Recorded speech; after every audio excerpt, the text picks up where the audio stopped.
আমরা দেখেছি যে 2024-25 সালের যে আমাদের যে বাজেট ছিল 27,000 কোটি টাকা, সেটা যখন রিভাইজ বাজেট হয় প্রায় 30,000 কোটি টাকার বাজেট হয়। এখন এটা বুঝতে হবে, প্রায় সব বলে আমাদের এডিসিতে ফান্ড দেন না ইত্যাদি ইত্যাদি বলে। এবং সেখানে যদি আমাদের যে 30,000 কোটি টাকা রিভাইজ বাজেট হয়েছে, সেখানে যদি বেতন ভাতা, পেনশন ভাতা বা অন্যান্য যেসব আমাদের ঋণ নেওয়া হয়েছে সেগুলো যদি আমরা দিতে হয়, কমিউটেড যে আমাদের এক্সপেন্ডিচার সেটা বাদ দিলে আমাদের কত থাকে? 17,014 কোটি টাকা। এই 17,014 কোটি টাকা এই জনজাতি উন্নয়ন এলাকার জন্য আমরা কত দিচ্ছি? 6,654 কোটি টাকা খরচ করা হয়। অর্থাৎ 39.06% আমরা জনজাতি এলাকায় দিচ্ছি। এরপরে তো অন্যান্য যে আমাদের যে লোকাল বডি আছে সেখানেও দিতে হয় আমাদের। তো কোন জায়গায় আমরা কম দিচ্ছি? 2024-25 বললাম, আর 2025-26 সেখানে 7,149 টাকা 149 কোটি টাকার বরাদ্দ রাখা হয়েছে। অর্থাৎ 40%-এরও বেশি এই জনজাতি অধ্যুষিত এলাকায় সেখানে বরাদ্দ করা হচ্ছে। এই সরকার এবং ট্রান্সপারেন্সির মাধ্যমে সেটা আমরা দেওয়ার চেষ্টা করছি, কিন্তু যদি প্রপারলি ব্যবহার না করা হয়, আমরা এডিসির আমরা বারবার বলছি, আমাদের যারা এই এমডিসিরা আছেন তাদেরকে আমরা বলেছি যে আপনারা ওখানে বিরোধী দলে আছেন, জিজ্ঞেস করুন, হিসাব চান, এতগুলো টাকা দেওয়া হচ্ছে তার হিসাব আপনারা চাইবেন? আমাদের পার্টির থেকে বলা হচ্ছে, আমিও বলেছি ওনাদেরকে হিসাব দিতে হবে। আমাদের যতক্ষণ ধরে ইউসি সার্টিফিকেট না দেবে নেক্সট টাইম আমাদের চিন্তা ভাবনা করতে হবে।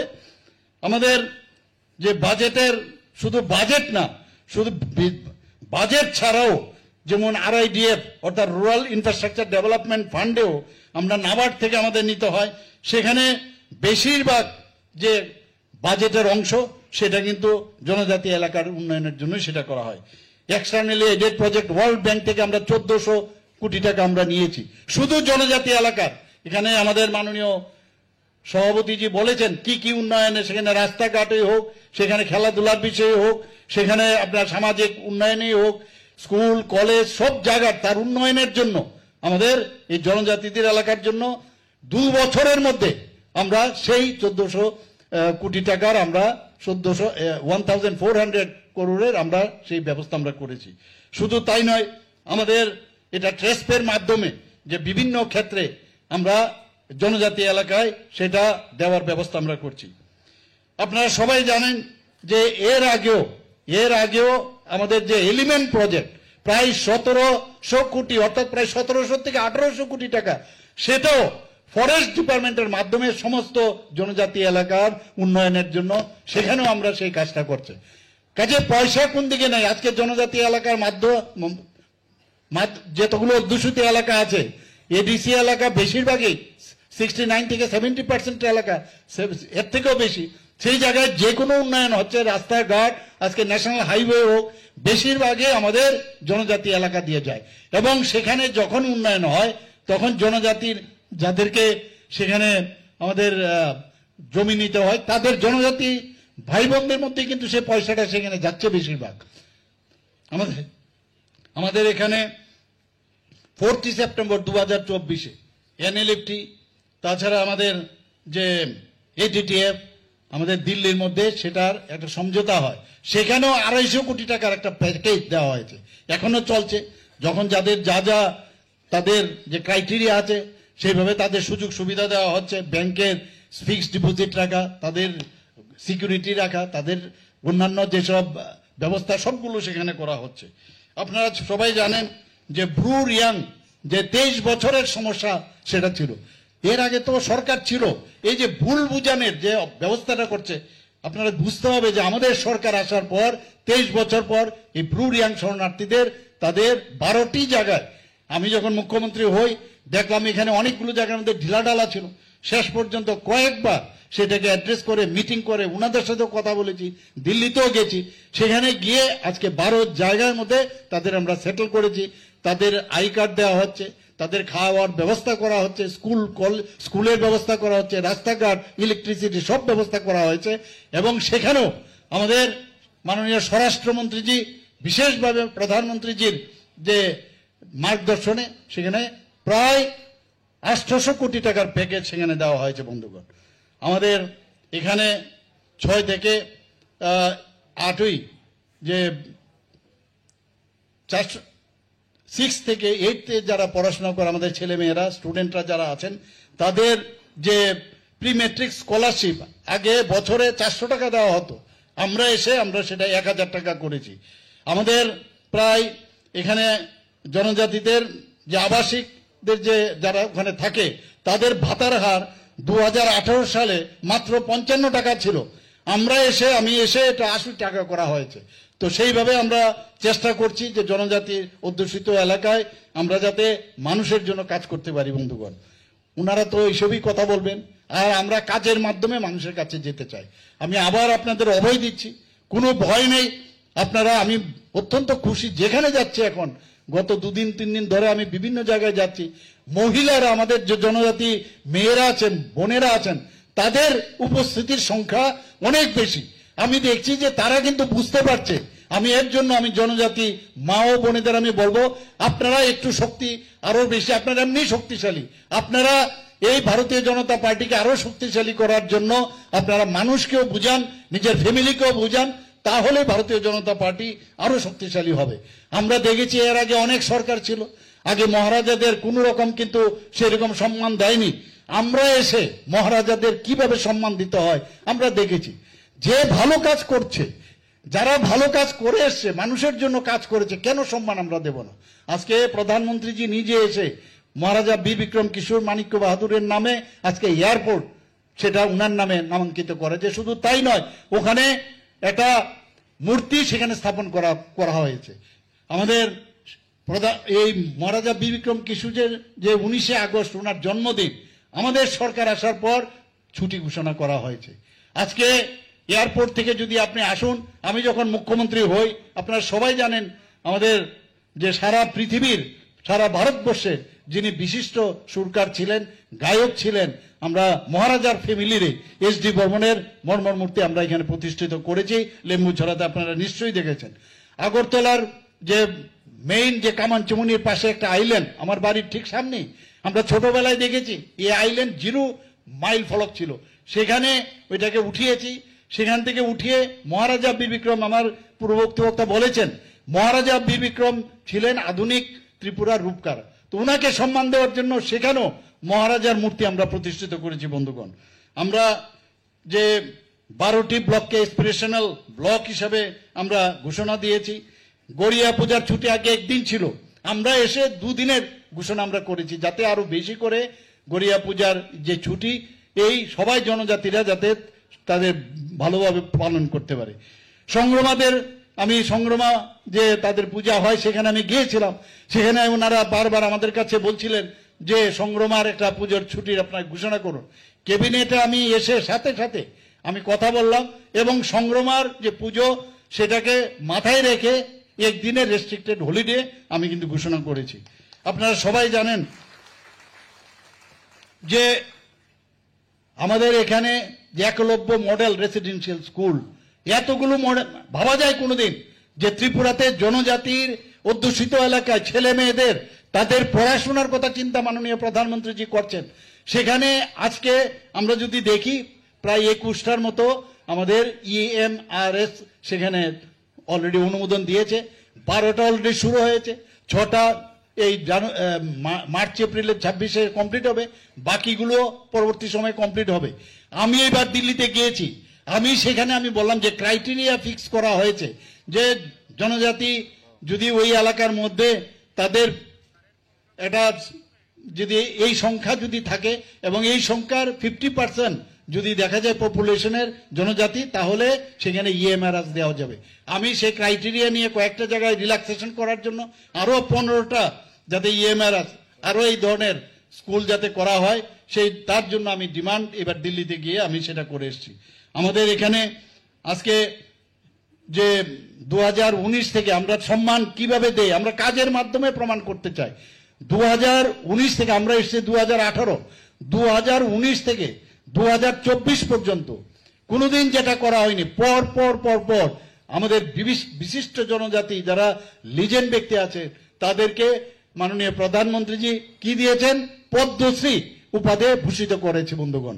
আমাদের এখানে যারা রাজ্যের জনজাতি সম্প্রদায়ের যারা সমাজপতিরা আছেন আপনারা সবাই জানেন, তাদেরকে আমাদের সরকার আসার পর 2000 টাকা করে তাদের সাম্মানিক দিত। কিছুদিন আগে আমি যখন এই আমাদের ক্যাবিনেটে আমি বসলাম এবং সেখানে আমি প্রেস করলাম যে কেন 2000 টাকা, সেটা কেন 5000 টাকা করা হবে না, এবং সেখানে আমরা সেই অনুমোদন নেই। 5000 টাকায় দেখা গেছে যে 2000 টাকা যখন দেওয়া হতো, তো এর মধ্যে অনেক জনজাতি সমাজপতি তারা অনেকে অলরেডি পেনশন পাচ্ছেন বা কেউ অলরেডি সরকারি কর্মচারী, তাদের জন্য একটা ক্যাপিং ছিল যে তারা কিন্তু পাবে না। আমি সেই আমাদের ক্যাবিনেটের সাথে ডিসিশন নিয়ে সেটা উঠিয়ে দিলাম। দেওয়ার পরেও আমরা দেখছি 13-14 জন, আজকে 19টি জনজাতি গোষ্ঠী যদি হয় তার মধ্যে মাত্র 13 জনের মতো পাবে, 14 জন পাবে। আমি বললাম তাহলে 19টি জনজাতি গোষ্ঠী কেন পাবে না? তো আমি বললাম যে নিশ্চয়ই ওদের এই সিস্টেম যদি নাও থাকে, ওদের যে সমাজের তো কেউ হেড থাকবে, যিনি হেড আছে বা প্রধান আছে তাকে আমরা 5000 টাকা করে দেব। শুধু তাই নয়, আমরা আরো যারা সাব ট্রাইবস আছে, আমি জিজ্ঞেস করলাম কতগুলো জনজাতি গোষ্ঠী এই ত্রিপুরাতে আছে, তখন আমাকে চিফ সেক্রেটারি সেখানে বললেন যে প্রায় আমাদের 40+ আরো জনজাতি গোষ্ঠী আমাদের ত্রিপুরাতে আছে।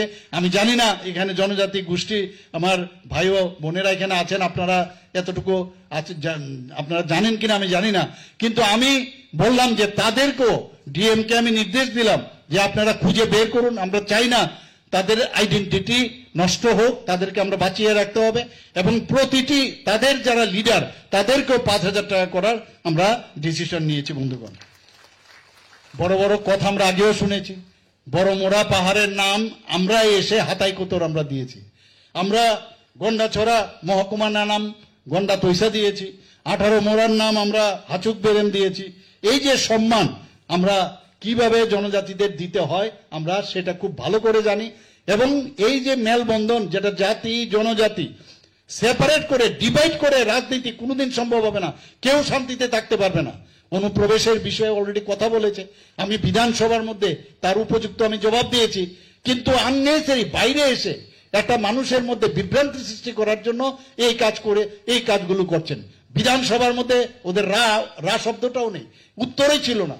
প্রতিটি ডিমান্ড যা যা ওনারা এখানে বলেছেন তার প্রতিটি প্রশ্নের উত্তর আমি সেখানে দিয়েছি বন্ধুগণ। আমরা সবাই জানেন যে আমাদের যে সেন্ট্রালের অনেকগুলো স্কিম থাকে, আমাদের স্টেটের জনজাতিদের উন্নয়নের জন্য অনেকগুলো স্কিম থাকে। এই স্কিমগুলো রূপায়ণের ক্ষেত্রে আমরা সাব ডিভিশনাল লেভেলে, ডিস্ট্রিক্ট লেভেলে আমরা টিসিএ সমকক্ষ অফিসার, আমি কিছুদিন আগে আমাদের ক্যাবিনেটের ডিসিশন নিয়ে আমি সেখানে পর্যন্ত সেটা দিলাম। শুধু তাদের কাজে ওপে যতগুলো স্কিম আছে সেগুলো ওনারা দেখা। আমাদের সেখানে টিসিএস পদমর্যাদার যে ডিস্ট্রিক্ট ট্রাইবাল ওয়েলফেয়ার এবং sub divisional tribal welfare officer করে আমরা নিযুক্তি দিয়েছি বন্ধুগণ। 84টি বনধন বিকাশ কেন্দ্র আমরা স্থাপন করেছি। আমরা এর মধ্যে বিশেষ অর্থনৈতিক যে উন্নয়ন প্যাকেজ আমরা ঘোষণা করেছিলাম, এর মধ্যে 100টি মার্কেট স্টল অলরেডি নির্মাণ করা হয়েছে। আমি জানি না আপনারা নিশ্চয়ই দেখেন, এটা কিন্তু এমনিতে হয় না। আমরা যদি সেইভাবে আমরা ডিজাইন না করি, সেইভাবে যদি আমরা চিন্তা ভাবনা না করি, সেগুলো এমনিতে হয় না। সেখানে আবার 100টি স্টল গভর্নমেন্ট লেভেলে যখন হবে তার 50% কিন্তু মহিলাদের জন্য সংরক্ষিত, আপনারা নিশ্চয়ই জানেন সেটা। আমাদের মুখ্যমন্ত্রী জনজাতি বিকাশ যোজনা বাজেটে আমরা ডিক্লেয়ার করি, সেখানেও প্রায় 25,000 টাকা করে যারা জনজাতি সুবিধাভোগী যারা বেনিফিশিয়ারি আছেন তাদেরকে আর্থিকভাবে সহায়তা করা হয়েছে, এবং এতে করে প্রায় 23,31,50,000 টাকা বরাদ্দ করা হয়েছে বন্ধুগণ। 3টি কলেজ হোস্টেল আমরা চালু করেছি, সেখানে অনেক সময় হোস্টেল নিয়ে প্রশ্ন করা হয়। একটা মহিলা কলেজ, আম্বেদকর কলেজ, আর একটা গন্ডাছড়া, সেখানে আমরা সেটা করেছি বন্ধুগণ। আমবাসা, কাঞ্চনপুর এবং করবুকে 3টি আশ্রম স্কুল অলরেডি চালু করা হয়েছে, এবং সেই আশ্রম স্কুলে ক্লাস 3য় শ্রেণী থেকে 6ষ্ঠ শ্রেণী পর্যন্ত সেটা চালু করা হয়েছে। 29টি নতুন হোস্টেল নির্মিত হয়েছে, এর মধ্যে 44টি জনজাতি বিদ্যালয় নির্মাণ করা হয়েছে। সেখানে 170 জন হোস্টেল ওয়ার্ডেন নিয়ে আমাদের যে ট্রাইবাল ওয়েলফেয়ার মিনিস্টার আমাকে প্রায়শই বললেন যে হোস্টেলগুলো থেকে চুরি ইত্যাদি হয়, তো সেখানে ক্যাবিনেটে বসে আমরা ডিসিশন নিলাম যে 170 জন হোস্টেল ওয়ার্ডেন তাদেরকে আউটসোর্সিং ভিত্তিতে নিয়োগের অনুমোদন আমরা দিয়েছি। আমরা বন্ধুগণ যে আমি দেখেছি, একটু আগে আমি বলার চেষ্টা করেছি, আমাদের ছেলে মেয়েদের আমি যখনই দেখি আমাদের জনজাতি ছেলে মেয়েদের মধ্যে এটা খেলার কিন্তু এবং বেশ তাদের মধ্যে যে ট্যালেন্ট আমি দেখতে পাই, যে কারণে আমাদের সরকার ডিসিশন নিল যে দুটো সিনথেটিক ফুটবল টার্ফ সেখানে নির্মাণ করা, এবং নির্মাণ করা হয়েছে। আরেকটি নতুন, আমি একটা জায়গার মধ্যে নিজে গিয়ে দুটো জায়গায়, সেই দুটো জায়গার মধ্যে আমি গিয়ে সেটা উদ্বোধন করেছি, এবং আরো একটি নির্মাণ আন্ডার প্রসেস আছে সেখানে। আমরা জানি জনজাতি এলাকায় অনেকে কি করে নানাভাবে ভুল বুঝে অনেক জায়গার মধ্যে ড্রাগ এডিকশন আমরা সারা ত্রিপুরার মধ্যে দেখছি। এর মধ্যে কিছু জায়গায় জনজাতি এলাকার মধ্যে যুবকরা যারা আছেন তাদের মধ্যে সে নেশাগ্রস্ত হচ্ছে, ইচ্ছে করে সেটা করা হচ্ছে, যাতে ভবিষ্যতের প্রজন্ম যারা ওরা নষ্ট হয়ে যায়, ওরা যাতে ভবিষ্যতে এই ত্রিপুরার জন্য তার যে সত্যিকারের অর্থাৎ তার যে সাহসিকতার আমি কথা বলছি সেই সাহস যেন না থাকে, সেটাকে ভাঙবার জন্য এই ধরনের এই যে আপনার নেশা করার একটা প্রবণতা আমরা দেখছি সেখানে। Football is game, drugs are shame, সেই স্লোগান রেখে আমরা জনজাতি হোস্টেল ফুটবল প্রতিযোগিতার আয়োজন করা হয়েছে। বন্ধুগণ, আমরা যে বিভিন্ন যে হোস্টেলগুলো আছে জনজাতি এলাকায়, সেখানে প্রায় 50টি হোস্টেলে সৌর বিদ্যুৎ ও সেখানে জল যাতে পরিশোধনের ব্যবস্থা করা যায় তার জন্য অলরেডি 19 কোটি টাকা বরাদ্দ করা হয়েছে।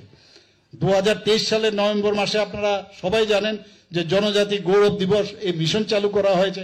সেখানেও শিক্ষা, স্বাস্থ্য, স্যানিটেশন, পানীয় জল এবং জীবিকা, এটা হচ্ছে মেইন আমাদের মানে পিলার, এর উপর ভিত্তি করে আমরা কাজ করছি।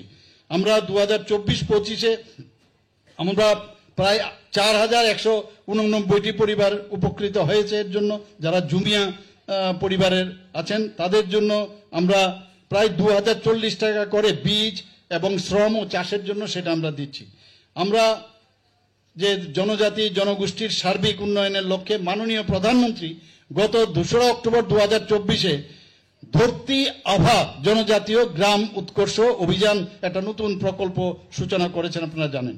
তাতে করে যে forest right act implementation cell এবং জনজাতি বিপণন কেন্দ্র এবং হোস্টেল নির্মাণ, তার জন্য প্রায় 81,69,00,000 টাকা বরাদ্দ করা হয়েছে। বন্ধুগণ, আমরা সম্প্রতি ধরতি আভা জনভাগীদারি অভিযান ও পিএম জনমন বাস্তবায়নে ত্রিপুরা রাজ্য 3টি জাতীয় পুরস্কার অলরেডি লাভ করেছে। বন্ধুগণ, ধরতি আভা জনভাগীদারি অভিযানে বাস্তবায়নে দেশের মধ্যে ত্রিপুরা দেশের শ্রেষ্ঠ রাজ্য হিসেবে স্বীকৃতি পেয়েছে।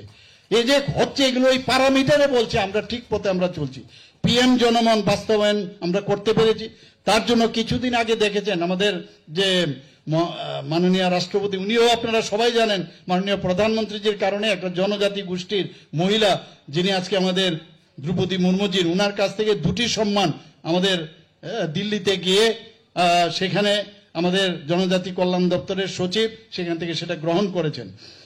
আমাদের পিএম জনমন প্রকল্প, সেটাও 15ই নভেম্বর পিএম জনমন প্রকল্পের সূচনা হয়েছিল 2023-এ, এবং সেখানেও যারা রিয়াং জনজাতি গোষ্ঠী তাদের যাতে আর্থসামাজিক উন্নয়ন হয়, তাদেরকে বলা হয় পার্টিকুলারলি ভালনারেবল ট্রাইবেল গ্রুপ, সেখানেও সমস্ত রকমের সুযোগ সুবিধা যাতে দেওয়া হয় এই প্রকল্পটি চালু হয়েছে। এখানে প্রায় 11টি দপ্তর, 11টি মাননীয় প্রধানমন্ত্রীজি বারবার বলছেন যাদের কেউ আজ পর্যন্ত কেউ চিন্তা করেনি তাদের কাছে আমাদের যেতে হবে।